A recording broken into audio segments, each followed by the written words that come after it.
this gets decided really in the suburbs of Toronto, the suburbs of Montreal, and the suburbs of Vancouver. The Conservatives have more or less a lock on most of rural Canada and much of the West. The Liberals, historically, and certainly under Justin Trudeau, were extremely strong in the core centers like downtown Toronto and certainly large parts of Quebec.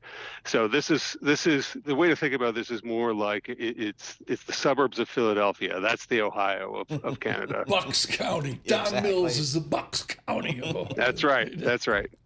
Derek, what's the feeling amongst the average Canadian about what's happening here in the U.S. and how we're kind of interacting with you guys in terms of tariffs and rhetoric and out of this administration? The first word that comes to mind is anger, and I mean that. It's outright anger. There was a poll last week that was published asking Canadians how they view the United States, whether it's an ally country, an enemy country, or a neutral.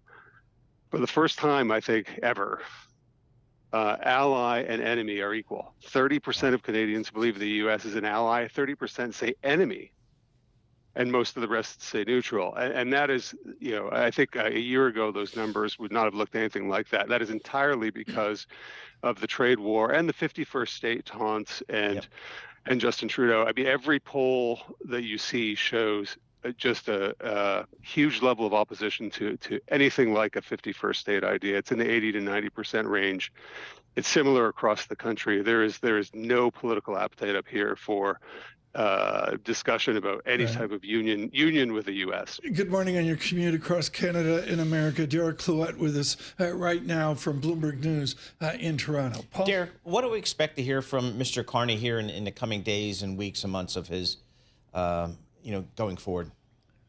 It's going to be a really fast transition from Trudeau to Carney. The two men will meet today. We expect Carney will be sworn in probably by the end of the week, and that he's really going to try to drag the Liberals from the left much more to the center to be a more business-friendly face, more focused on growth, and that he sees as sort of his pathway because he won the race because he's seen as the economic guy, and we're, if not in an economic crisis, then on the precipice of one. What is the nature of the election? I mean, you've got tenure at the Globe and Mail, which I read pretty much every day. Good morning to David Shribman, writing for the Globe and Mail and the Boston Globe as well. Derek, how does the election differ from in America? Like, does Celine Dion show up the Wednesday before the election? I mean, how does it work?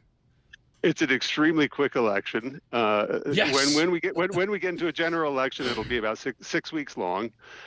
Uses the British parliamentary system, and you can have, as Justin Trudeau had for most of his time, a sort of semi-coalition government where you have to pull together multiple parties if one party does not get 50% of the seats in the House. So it'll be quick, and I think this one will be quite personal and nasty because there is a lot of animus built up between Pierre Poilievre and the Liberal side.